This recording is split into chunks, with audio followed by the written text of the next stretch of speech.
Oke, kembali di Aktif Mencari Tahu, program Aktif Mencari Bisnis. Di sini ada gue Richard, ada gue Dika, dan hari ini kita ada tamu spesial. Siapa ini? Ini adalah tidak lain tidak bukan Bang Agung Bagus Pratiksa Linggih. Wow, ada penonton.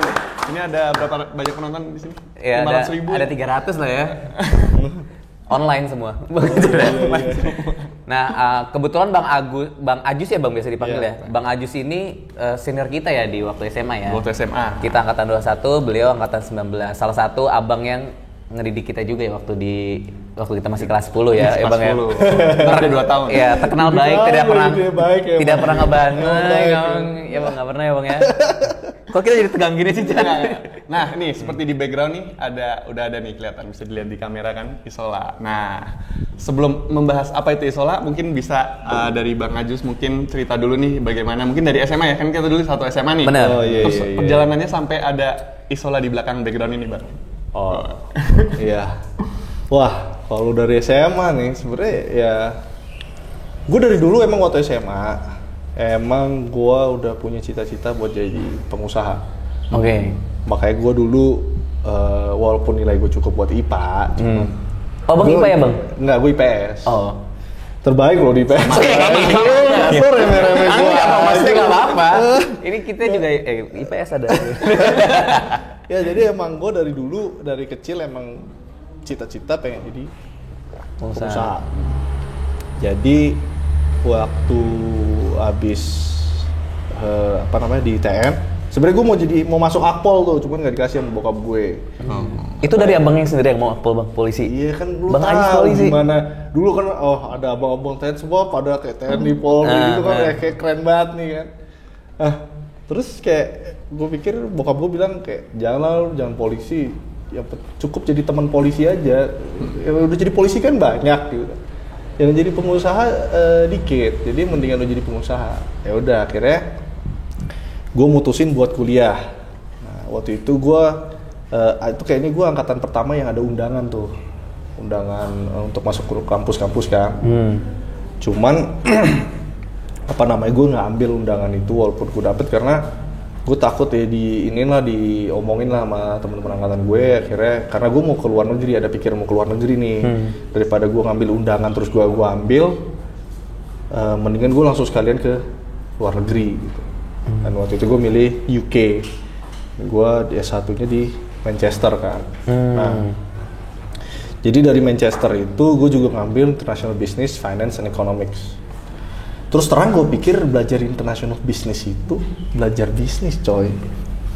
Ternyata enggak. Gitu. Ternyata gue pikir bikin bisnis gitu, bikin usaha. Ternyata enggak. Ternyata international business itu gimana caranya lo jadi pegawai di perusahaan multinasional yang handle bisnis international multinational company gitu Bang ya. Gitu loh. Jadi Akhirnya gue profesional. kayak ternyata salah nih. Gue harusnya masuknya entrepreneurship. Jadi waktu gue balik di 2015 ke Indo, gue nggak tahu mau ngapain, gila. Gue bilang gue kesana, gue balik ke Indo. Akhirnya waktu itu gue nemuin kayak satu quote lah. Itu start where you are, use what you have, and do what you can. Di situ tuh itu entah kenapa tuh ngena banget di gue. Jadi gue langsung reflect diri lah, kayak apa sih yang gue punya dan lain-lain, apa yang bisa gue kembangkan, apa yang bisa gue lakuin gitu kan. Akhirnya gue nanya sama bokap, kita punya apaan sih gitu, apa yang bisa gue olah nih. Akhirnya bokap bilang, tuh ada izin alkohol tuh katanya, coba aja lo olah gitu. Gue udah lama juga nggak, ini kan udah kurang lebih kayak nonaktif 7 tahun lah perusahaan kurang lebih. Akhirnya coba deh gue kerjain. Akhirnya gue milih bisnis wine karena gue punya izin alkoholnya gitu loh. Itu susah didapetin ya Bang izin alkoholnya? Udah nggak terbit lagi. Terbatas. Iya. Karena udah daftar negatif investasi kan. Akhirnya gue mikir, keren juga nih gue punya bisnis wine gitu kan. Dan akhirnya gue gue punya izinnya, ini udah apa yang gue punya. Terus gue cari, terus terang gue nggak punya expertise di wine kan, gue nggak tahu. Gue dulu suka minum wine, cuman kayak gue nggak tahu nih gimana caranya bikin dan expertise yang nggak ada. Akhirnya waktu itu gue mulailah kayak om sama tante gue yang sebenarnya ngenalin ke partner gue orang Itali gitu, karena tuan tante gue banyak bergaul dengan expat dan gue ada di acara segala macam. Mereka ternyata udah nanem anggur, tapi nggak punya izin nih untuk bikin alkohol. Pas banget dong ya kan. Akhirnya yaudah deh, yuk kita bikin gitu. Nah, waktu itu terus terang gue overestimate diri gue sendiri. Gue ngerasa istilahnya sotoy lah, saya bilang. Gue dulu SMA gue juara, kuliah gue jalan lancar, gue nggak pernah gagal jadi orang nih. Kalau misalnya kita ngomong track record waktu gue ke sekolah tuh gue nggak pernah gagal jadi orang. Jadi itu yang membuat gue bisa dibilang arogan lah, sotoy.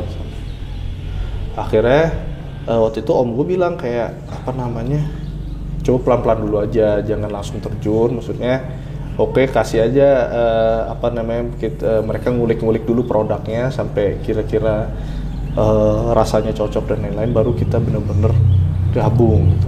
Gue bilang kayak udahlah, bakalan workout anyway gitu. Menurut gue kayak gitu karena apa namanya ya, karena gue nggak pernah ngerasain kegagalan itu.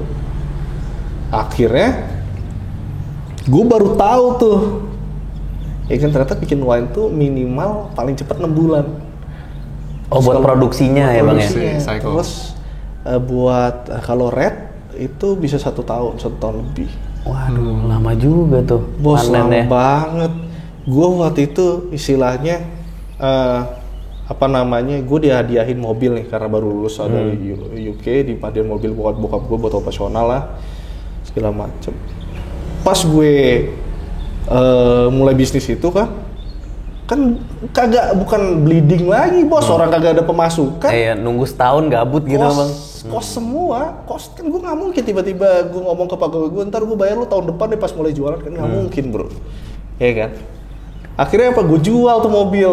Oh, baru dikasih tuh bang ya? Baru dikasih, gue baru naikin paling berapa kali, langsung apa namanya, langsung gue jual. Tapi gue di sana gue belajar gini, apalagi apa namanya di dunia digital ya, kita ngomong IG, kita ngomong apa sih TikTok dan lain-lain. Gue ngelihat makin kesini tuh apa namanya, budaya show off tuh makin marak. Makanya kenapa kalau kita ngeliat kayak luxury goods itu penjualannya meningkat, bahkan sampai LVMH sempat jadi orang yang paling kaya di dunia kan. Ya kan. Budaya flexing nih makin meningkat nih. Tapi di sana gue mikir kayak gini. Untungnya gue sempat masuk TN juga dan lain-lain. Gue belajar kayak gini ya. Lo boleh punya gengsi, tapi gimana caranya itu gengsi nggak terlalu besar untuk lo kunyah di kemudian hari. Karena at the end of the day tuh gengsi, lo harus bisa makan tuh gengsi. Ngerti nggak? Jangan sampai itu kayak kegedean sampai lo bakal nggak bisa kunyah tuh gengsi. Malah bisa ngerugikan kita sendiri gitu bang ya? Iya betul. Jadi akhirnya gue apa? Bos gue waktu itu apa namanya? Gue dihadiahin mobil yang cukup yang lumayan bagus lah, bisa bilang bagus banget. Terus tiba-tiba gue jual, gue ganti motor, gitu loh. Karena gue mikir kayak, ya udah gue investasi nih bro. Gitu. Gue mikir kayak gue nggak peduli karena di budaya di luar juga kayak nggak terlalu gengsi dan lain. Akhirnya gue waktu itu beli motor lah, gitu. Beli motor buat jualan juga gitu, buat gua delivery dan lain-lain di Bali kita ngomong. Akhirnya ya selang mungkin berapa tahun ya, gue 3 tahun lah gue nggak bergaul sama sekali. Gue bener berjualan, hujan panas gue naik motor, gue delivery produk. Karena waktu itu pegawai gue cuma 2. Ini tahun berapa bang? 16, 17 berarti bang? 15 sampai 17. Oh, 15, 16, 17 sampai 18 lah kurang lebih. Sudah mau bangun, tiba-tiba Gunung Agung meletus. Drop lagi sih. Belum lagi pegawai banyak, kayak gue ganti-ganti pegawai karena ada yang ya bisa dibilang nyuri lah dan lain-lain. Jadi apa namanya, gue bangun Isola ini bener-bener banyak pahitnya gitu loh. Karena apa ya, bisa dibilang kayak lo tuh untuk dapetin pegawai yang bagus, lo mau nggak mau lo harus nyaring yang jelek-jelek dulu. Ya akhirnya yang bagus-bagus akan stay. Dan alhamdulillahnya sekarang tim gue tuh udah solid lah. Gitu. Oke. Wah, panjang juga ya ternyata. Saya kira ini benar-benar usaha orang tua, terus abang lanjutin sebagai second generation. Ternyata ini abang sebagai generasi pertama bisa dibilang bang ya? Ya generasi pertama setengah lah. Kalau gue gini, gue nggak suka gue bilang kayak gue mulai dari nol. Karena nggak ada yang mulai dari nol. Kalau menurut gue, kalau kita benar-benar mensyukuri apa yang kita punya. Kalau gue nggak punya orang tua gue, mungkin gue nggak akan mulai bisnis ini juga. Satu. Yang kedua, kalau gue istilahnya kalau misalnya kondisi ekonomi keluarga gue berbeda, mungkin juga gue akan berbeda. Kalau gue nggak dididik dari awal sama orang tua gue untuk jadi pengusaha, juga gue mungkin nggak jadi pengusaha. Kayak maksud gue di sini apa ya? Gue nggak mau mendiskreditkan apa yang sebenarnya udah di build up dari gue kecil, ngerti kan lo? Karena kan yang paling penting tuh sebenarnya menurut gue sebagai pengusaha tuh yang paling penting mindset, gitu loh. Gue belajar bahwa kayak lo jadi pengusaha itu it's not about what you sell, but it's about how you sell. Wah, banyak banget quote-quote bagus tuh, harus dicatat. Nah kurang lebih kayak gitulah. Wah iya bang. Gitu. Gue emang suka baca quotes itu biar kelihatan keren aja. Wih, abang ngomong gitu ya, keren banget. Tapi tadi sedikit banyak menyinggung masalah TN nih bang. Ini rada flashback dikit. Kira-kira value apa sih bang yang di TN abang pakai banget sampai sekarang, sampai abang bisa punya usaha yang sebesar ini, organisasi juga banyak. Ada nggak nilai-nilai yang abang kena banget gitu selama pendidikan 3 tahun di TN bang? Ada. Apa bang? Lo harus bacot apapun kondisinya. Lo pernah gak sih ngerasain kayak kelas 1 lo gak tahu mau nanya apa men? Lo nanya aja. Kayak gue yang kayak ya sekarang gue jadinya kayak oke, hal yang gue dapat apa, how to keep up with the conversation gitu loh. Jadi orang tuh ngerasa oh nih orang likable ya, karena lo jualan. Walaupun emang inti dari sebenarnya lucunya itu gini, a good sales is actually a good listener, bukan a good talker, gitu loh. A good communicator itu sebenarnya a good listener. Oh iya, bukan malah yang pintar ngomong gitu bang ya? Iya, gitu. Itu yang gue pelajarin. Tapi before you talk, biasanya you have to be able to listen juga. Jadi iya. Karena kayak gue dari sales gue pertama, karena lo kayak gini loh, lo harus tahu pain point clients lo kan, yang dimauin apa sih. Jadi sebenarnya pas gue sales tuh gue lebih banyak nanya, bukan lebih banyak gue ngomong produkku gini nggak. Gue kayak oh ya udah lo jualan berapa sih biasanya, klien lo kayak gimana sih, oh yang lo cari tuh apa sih sebenarnya, baru tuh gue olah tuh kan, baru gue ngomong kayak oh berarti gue masuknya dari sini nih gitu. Wah itu krusial banget tuh I'm friends. Jadi benar-benar kita cari tahu pain point-nya dulu, kita olah, baru kita kasih solutionnya gitu ya. Nah baru jadi sales yang bagus. Ini nih waktu penasaran nih bang, waktu abang mulai wine kan banyak nih, udah ada banyak wine. Nah pasti adalah gimana bikin ini different gitu. Mungkin juga dari namanya nih. Nah mungkin bisa cerita nih bang dari namanya, terus gimana nih visinya ke depannya nih Isola kayak gimana sih yang dibayangkan abang waktu itu, dan mungkin boleh cerita sekarang juga. Iya, jadi gini, Isola tuh sebenarnya island, bahasa Italinya island. Oke. Gitu. Jadi ini sebenarnya awalnya itu ide dari partner gue juga, kayak oke, gimana caranya? Biasanya kan kayak namanya tuh ide partner gue, tapi logo-logonya tuh ide gue. Jadi karena gue pengen bikin kayak gini loh, produk itu harus bisa jadi souvenir, karena kan kita bagaimanapun juga kan kita tourism kan, mostly kan. Jadi gue pengen, kenapa gue kasih logo pura orang nari dan kapalnya yang di Bali, karena gue pengen kayak orang ketika bawa ini ke rumah masing-masing di seluruh dunia, gue udah pengen kayak oh iya gue pernah nih ke sini di Bali dulu. Ini wine Bali gitu loh. Nah lihat nih yang nari-nari kayak gini. Ini nari ini kayak gini nih gitu loh. Gue pengen mereka tuh bisa terkenang lah sama Bali gitu.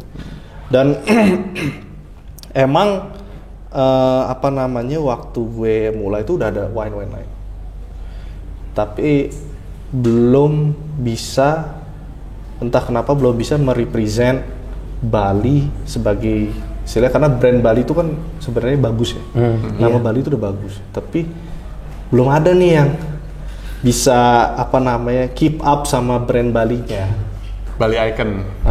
Jadi akhirnya gue bilang sama partner gue juga kayak oke, karena banyak yang wine Bali yang lain itu import jusnya dari luar. Terus ada yang bahkan istilahnya cuman ya bottling doang di sini. Jadi kayak nggak pure lokal made di Indonesia gitu. Iya, tapi mengakui produknya Bali. Gitu. Jadi menurut gue nih kalau di luar negeri itu ilegal. Di Europe, di lain-lain itu ilegal, karena kalau lo ngomong wine Bali, lo harus nanam anggurnya di Bali, terus prosesnya harus di Bali, karena sebenarnya source-nya itu yang penting. Cuman kan di sini pemerintah kita belum ngebedain tuh antara yang mana sourcing dari Bali, yang mana dari luar. Sedangkan kayak gue misalnya contoh, gue punya petani-petani banyak. Kan gue bayar mereka dan lain-lain kan sebenarnya multiplier efeknya gede di masyarakat, ya kan? Sedangkan daripada yang bawa jus dari luar ngebottling di sini. Yes. Tapi gue bayar pajaknya sama. Itu nggak dibedain. Bahkan malah cenderung lebih dipersulit dari sisi contoh misalnya kayak BPOM dan yang lainnya. Kenapa kayak gitu? Karena standarnya itu kayak gini. Gue justru nanam variety di Bali dan lain-lain itu lebih sulit daripada gue bawa variety dari luar. Gitu loh. Sistem karantina kita menurut gue kurang baik. Satu. Walaupun nama karantina itu kan sebenarnya dari bahasa Latin ya, quarenta. Quarenta itu 40. Sebenarnya itu karantina itu sebenarnya 40 hari. Kadang-kadang mereka require kita untuk karantina, tapi mereka nggak punya kalau bahasa Indonesia, means-nya buat kayak ngecek penyakit dan lain-lainnya. Padahal kita sertifikat udah lengkap dan lain-lain. Mereka oke lah niatnya baik, cuman kan harus dibarengin dengan kemampuan. Akhirnya mereka pengajuan dulu untuk reagen dan lain-lain, tahun depan sih kan udah keburu mati tanaman gue. Gitu loh. Dan kalaupun ada glass house yang disiapin sama karantina, itu nggak cocok buat semua tanaman. Kan nggak bisa semua tanaman dijadiin satu climate. Beda-beda kan tanaman itu kan istilahnya tumbuhnya tuh di beda-beda climate. Itu yang gue sayangin sebagai pengusaha lokal. Karena kenapa gue fokus di petani lokal? Karena gue orang Buleleng. Ya kan? Bang asli Buleleng ya bang? Iya. Oh.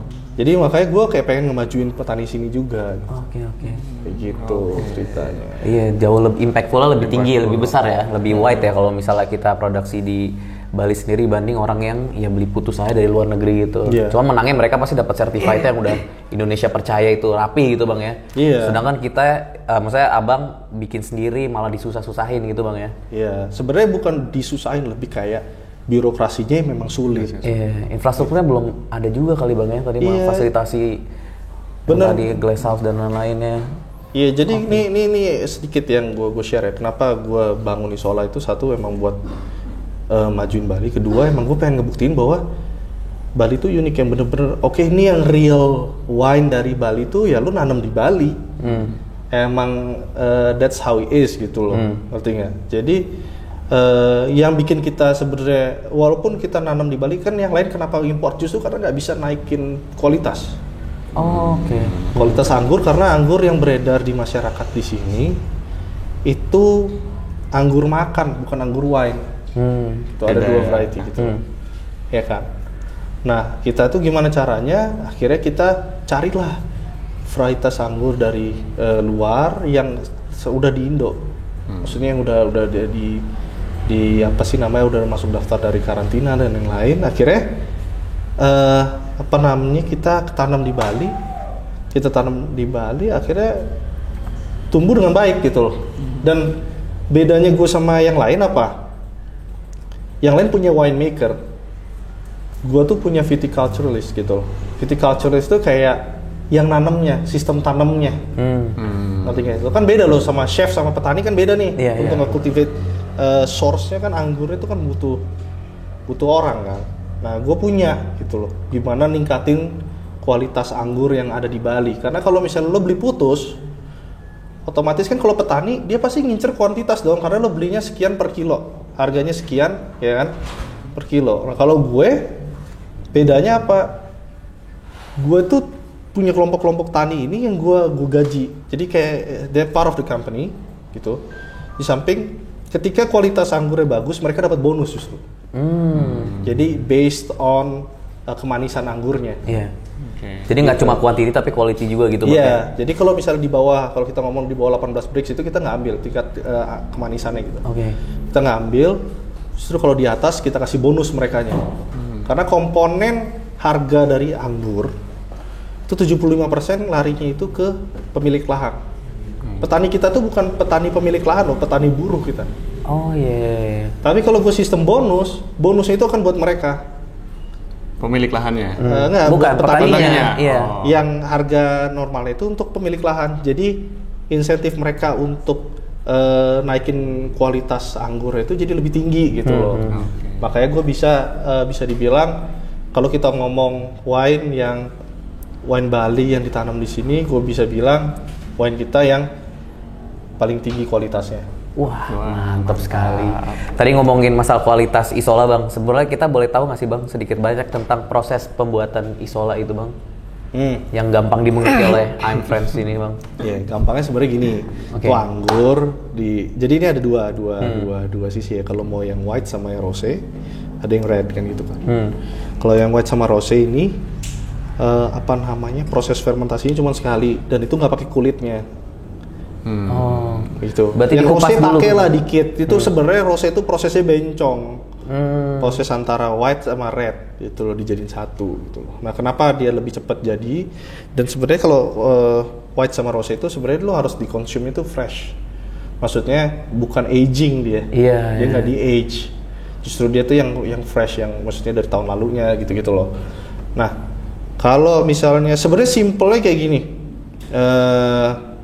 Anggur di crush, terus di jusnya itu sebenarnya tinggal jus itu difermentasi, habis itu tinggal ada yang namanya proses aging gitu kan. Nah, fermentasinya ini kan kita pakai ragi gitu loh. Nah, raginya itu nanti misalnya contoh kalau misalnya yang white gue kan udah sampai residual sugar itu sampai 0 karena emang itu kita ngomong dry wine. Itu dia ngabisin alkohol itu kan dapetnya itu dari proses ragi makan gula. Gitu. Baru tahu tuh saya. Jadi itu namanya terjadi proses fermentasi, habis itu nanti kita stabilin gitu. Nah, produk gua itu benar-benar low in chemical. Sebenarnya kalau misalnya di European standard itu gua tuh tergolong organik. Cuman permasalahan gua nggak bisa ngomong organik karena dari lahannya nggak organik, maksudnya dari kebunnya nggak organik. Tapi kalau ngomong chemical levelnya dari sisi kita ngomong sulfitnya itu levelnya level organik. Makanya kalau lo minum wine gue tuh nggak bakalan sakit kepala. Kayak gitu. Itu bisa dibilang lahan yang nggak organik gimana sih Bang definisinya? Buahnya kan nggak organik karena kan gini, lo kalau organik itu susah untuk di Indonesia. Kenapa? Karena pemerintah tuh nggak ngasih satu kawasan organik gitu loh. Lo harus tanam organik enggak. Jadi bener-bener per swasta kan. Nah, kalau misalnya organik skala kita ngomong internasional, kalau mau dapetin sertifikat organik itu radius kalau nggak salah 1,5 apa 2,5 kilometernya itu harus organik tuh semua, nggak ada chemicals. Kan susah gue nyuruh orang lain nanam organik kan nggak mungkin gitu loh. Jadi itu yang memang sulit untuk gue ngomong organik di sana. Tapi kalau kita ngomong level of chemicals tuh rendah gitu. Makanya juga gue kayak kenapa gue tuh fokusnya di sana, karena yang lain tuh kan mass production kan. Gue fokusnya tuh di high quality boutique wine. Kayak kalau waktu itu kemarin kita compete buat jadi wine di Garuda Indonesia, gue yang menang. Itu karena emang kualitas gue emang lebih tinggi dari yang lain. Keren banget. Prosesnya sulit juga ternyata ya, meskipun dasarnya udah simple. Intermezzo dikit. Tadi kita masuk dari kantor nih langsung di lobi utama. Ini penasaran banget nih saya Bang. Ada gambar orang bule ya di sebelah kiri. Di sini ada. Nah mungkin boleh diceritain nih Bang. Ini ceritanya gambar apa nih? Ini kan maksudnya di lobi ada utama foto, nih pasti. Ini kelihatan nggak sih kameranya nanti coba nanti kita bisa di lihat. shoot. Ini winemaker kita. Oke. Winemaker ya. Ya, ini yang dari Itali Bang. Ya, dia Sampai sekarang masih di Isola Bang nih. Masih dia dari asli Sicily. Dia udah tinggal di Bali, udah lama lah, lumayan lama dari kita awal-awal kita bangun Isola. Kalau yang itu GM kita gitu. Oh. Asli Buleleng juga. Enggak, asli Denpasar dia. Oke. Pantesan tadi kita bingung mana foto Bang Ajusnya. Nah, gue tuh jarang ikut photoshoot gitu karena kan itu harus ke kebun kan, jauh gue susah nyari waktunya. Jadi kayak ya udahlah nggak apa-apa, yang penting di website ada gitu. Oke. Jadi di luar kesibukannya Bang Ajus di Isola, Bang Ajus ini juga punya beberapa usaha lainnya dan juga aktif di organisasi Bang ya, banyak juga di organisasi ya. Mungkin ada di AMPI, ada di HIPMI dan lain-lain lah. Nah, tadi Isola sedikit banyak kita udah jelasin banyak nih Bang. Mungkin kita bisa secara singkat ngebahas bisnis abang satunya lagi Bang yang lagi viral tuh Bang. Keren banget ini. Iya, ini keren banget. Mungkin orang-orang bisa ngerasain juga yang nggak bisa minum alkohol ya. Itu ada namanya Butterman. Keren banget. Itu jujur ya sempat viral juga karena emang makanannya seenak gitu Bang. Mungkin bisa jelasin Bang awalnya kenapa apakah Abang patokannya Eropa banget gitu Bang? Udah nggak wine terus yang patokannya Perancis gitu. Mungkin boleh dari cerita awalnya kok bisa tiba-tiba kayak tadi Bang. Kok bisa kepikiran Butterman gitu. Bikin itu. Ya sebenarnya gini ya, karena gue kayak di Bali itu kan gue ke expose sama expat. Ya kan? Jadi mau nggak mau kayak akhirnya kenal sebenarnya awalnya juga Butterman ini itu teman gue. Ini tahun berapa sih Bang Butterman? 2019. Oh, oke. Jadi dia 2019 kita mulai, 2020 official. Karena waktu itu kan 2020 deh, sorry. Pas 2020, Covid dong pas berarti. COVID. Iya, jadi gini cerita itu tuh bisnis yang kayak do or die banget deh. Jadi waktu itu pas Covid bisnis gua yang Isola turun. Karena jeleknya kalau di pabrik itu lo ngeluarin duit paling depan, dapat duit paling belakang. Ya kan? Nah, kalau misalnya itu kan banyak tutup tuh restoran-restoran di Bali tutup semua. Kan nggak mungkin kita tagihnya gimana, sedangkan termin kita ke 30 hari, 45 hari. Iya, dia juga nggak ada cash flow-nya Bang ya. Iya, mereka kan pasti berusaha nyelamatin diri mereka dulu dong, ya kan. Dan gue rugi gede lah waktu itu. Terus pas gue lagi stres gitu, gue lagi ya emang gue sama teman-teman ini lama lah. Terus gue ngobrol-ngobrol, dia punya bar, gitu, bar di Seminyak. Gue ngobrol sama teman gue orang Prancis ini, terus kayak gimana nih kita nih, kan gue pusing juga kan. Dianya juga lagi kena juga kan. Pusing kan. Akhirnya gue bilang dia ngajakin makan di restoran Prancis gitu. Makan makanan Prancis enak, ada nih di Seminyak. Oke, restoran Prancis, emang makanan Prancis apaan gitu, gue mikir kan. Karena pasta tuh Itali ya kan. Apa ya makanan Prancis, gue nggak tahu gitu. Terus, wah banyak lah makanan Prancis tuh, kayak croissant, blablabla. Gue tahu tuh, gue nggak suka croissant. Gue tahu tuh croissant tuh nggak enak coy, gue bilang tuh roti nggak enak, nggak suka gue. Terus kayak, wah dia ngerasa terhina kan. Pokoknya lo harus ikut sama gue ke restoran ini. Oke, kesana makan. Gue baru pertama kali nyobain croissant kayak, ternyata enak banget men gitu. Jadi gue kayak, Oke, boleh lah enak. Terus akhirnya pas itu belum mikir punya Butterman tuh, tapi gue udah mulai suka yang namanya kosong. Akhirnya gue ajak lah teman-teman gue kesana mulu tuh, beberapa kali gue kesana segala macam, yang ke Bali tuh gue ajakin kesana, semua pada bilang enak kan. Terus waktu itu tahun 2020 tuh kalau nggak salah tuh yang terkenal tuh Monsieur Spoon. Oh iya. Waktu itu ada Braut. Kayak kita mikir kayak, kok lah rame-rame banget sih, kayak nggak kena COVID nih orang-orang gitu kan. Gue kayak, apa kita bikin bakery juga ya gitu, mikir gitu. Karena soalnya ini tempat soalnya yang restoran, jadi kayak orang kan nggak mikir buat beli bakery dong di sana. Jadi gue bilang, apa kita bikin ya gitu kan. Akhirnya yaudahlah kita cari tanah yuk. kita seriusin, coba kita tanya chefnya di sana mau nggak bikin Butterman. Bikin waktu itu belum Butterman, bikin bakery. Oh, di hijack gitu bang abang di restoran franchise itu? Ya nggak hijack lah. Maksudnya di inilah di negosiasi. Dia tetap masih partner di sana. Maksudnya akhirnya yang di restoran itu semua yang di restoran itu juga part of Butterman. Oh. Jadi kayak shareholders di restoran itu juga part of Butterman. Jadi nggak hijack. Iya, kerjasama lah jadi partnership gitu ya bang ya. Kita bikin brand yang baru dan yang lain. Waktu itu kita maunya jualan di bandara karena ditawarin, karena waktu itu kan bandara lagi kosong banget, butuh brand baru dan lain-lain. Tapi kemahalan masih, kita kayak udahlah cari di Canggu aja. Akhirnya dapet tempat, terus bikin. Nggak nyangka kita sebenarnya booming kayak gitu. Terus terang kita nggak nyangka gitu. Karena kan gue sebenarnya percaya kayak gini ya. Kalau kita orang Indo makan nasi Padang, kita tahu yang enak yang mana. Kayak gue orang Bali, gue tahu nasi babi guling yang paling enak yang mana gitu kan. Mereka kan gue mikir kan, ini orang Prancis pasti tahu lah kosong yang paling enak yang mana ya kan. Dan dia selalu ngomong nih di restoran ini gitu, bukan di bakery bahkan gitu loh.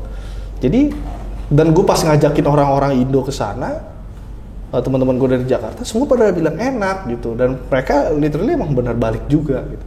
Gue mikir, gue cukup confident lah, walaupun gue sebenarnya mainnya kan bukan di F&B kan, gitu. Gue rada takut sebenarnya. Pas buka hari pertama tuh kita benar-benar free for all, kayak kita masih kayak kasih orang coba-coba. Pas hari kedua kita mulai jualan, buka jam 6 tuh langsung ada klien pertama, habis jam 8 pagi. Wow. Gitu. Dibuatnya cuma 50 ternyata. Enggak bang? Enggak, sebenarnya emang gitu kan. Kan kalau kita ngomong business forecast itu kita agak pesimis, tapi kita coba. Akhirnya jam segini udah habis nih. Habis. Kita naikin lah 2 kali lipat produksinya. Cuman beda setengah jam sama sejam udah habis lagi. Waduh. Terus kita naikin lagi deh produksinya 3 kali lipat. Habis lagi jam 10-an habis gitu. Sedangkan kita buka sampai jam 6 sore. Tuh. Akhirnya kita mutusin bahwa kita harus ekspansi nih. Maksudnya kita akhirnya sampai sewa kos-kosan yang depan kita jadiin kayak ekstra untuk production. Nah, akhirnya kita naik 4 kali lipat dan baking 2 kali. Baru mulai stabil, baru kayak jam 4 sorean udah habis gitu. Jadi kita baking yang pagi sama kita mulai baking siang gitu. Karena gue juga nggak nyangka kayak bakal rame banget juga, yang kayak booming banget sampai kayak orang-orang dari Jakarta tuh ngajakin buka, di Surabaya pada ngajakin buka di Jakarta dan Surabaya. Gue bilang kayak dulu kita coba kita ini dulu, stabilin dulu. Akhirnya pas di Jakarta ya ada beberapa grup yang ini, salah satunya juga Pakuwon pengen buka bareng sama kita, ya udah akhirnya kita sama Pakuwon dan sebagainya. Sekarang udah ada 3 di Jakarta, 2 di Bali. Ongoingnya mungkin di Surabaya di mall di Tunjungan Plaza sama Pakuwon, 2 lagi di Bali di Kuta, Ubud.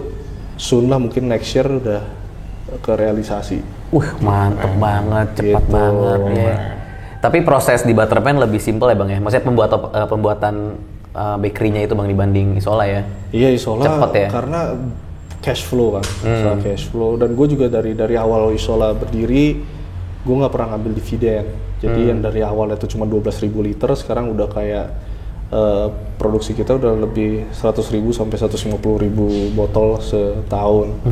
Mungkin dalam 2 tahun ke depan gue naikin 2 kali lipat produksinya gitu.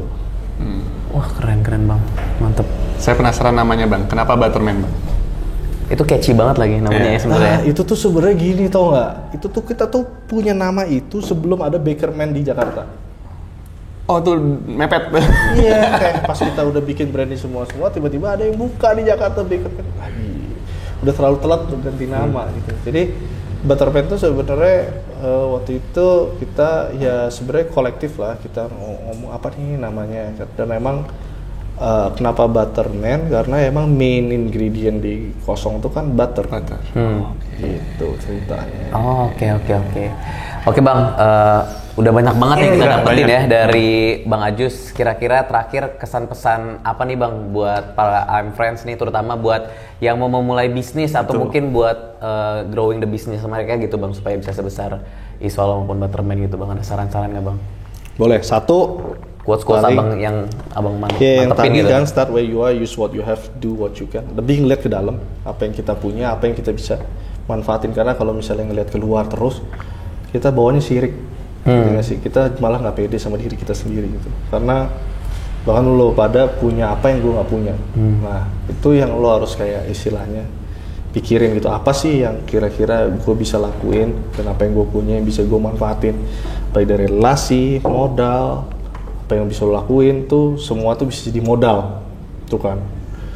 Terus paling kalau misalnya untuk pengembangan bisnis dan lain-lain ya pesan gue sih buat teman-teman ya, satu jangan diambil ya profitnya. Maksudnya kalau emang lo mau ngambil gaji aja.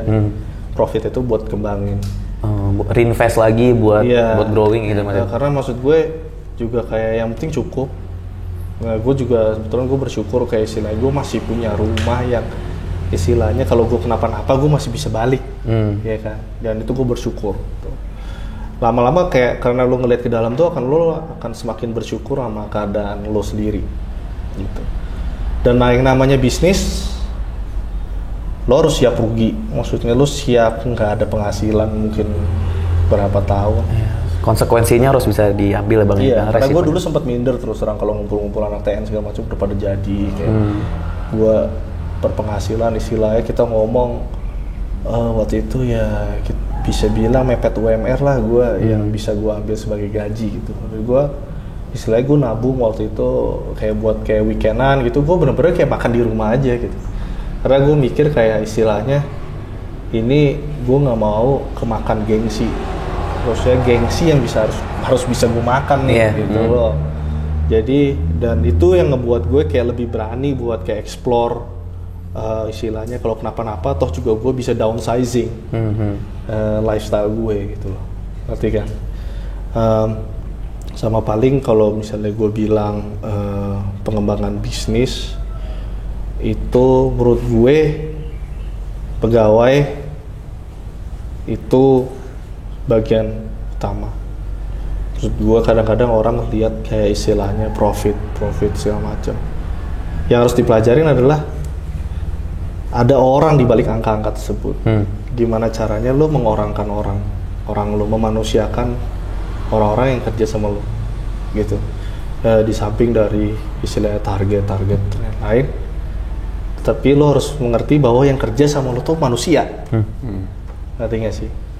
Dan ya walaupun memang nggak semua give back, tapi menurut gue kayak selama lo ngelakuin itu akan tersaring sendiri kok orang-orang yang benar-benar bisa ngabdi sama lo dan enggak gitu. Karena untuk majunya sebuah perusahaan itu pasti tergantung dari orang-orang yang kerja di dalamnya kayak gitu. Jadi ya mungkin kira-kira itu sih ya. Gue juga nggak terlalu banyak bisa ini karena gue juga baru dan masih belajar. Gue suka banget sama aktif mencari tahu karena gue nggak terus terang itu gue itu ini gue ya kayak gue karena gue kalau lo udah lulus kuliah itu kan nggak ada yang nyuruh lo baca lagi, nggak ada yang nyuruh lo belajar lagi. Jadi gue kalau pagi-pagi misalnya gue bangun pagi sebelum gue ngecek HP dan lain-lain, gue coba istilahnya untuk me time gue itu untuk kayak either nonton YouTube yang bermanfaat yang kayak istilahnya nambah pengetahuan gue atau baca buku. Kalau misalnya lo nggak kuat setengah jam ya lo 15 menit gimana caranya lo nge-create habitnya.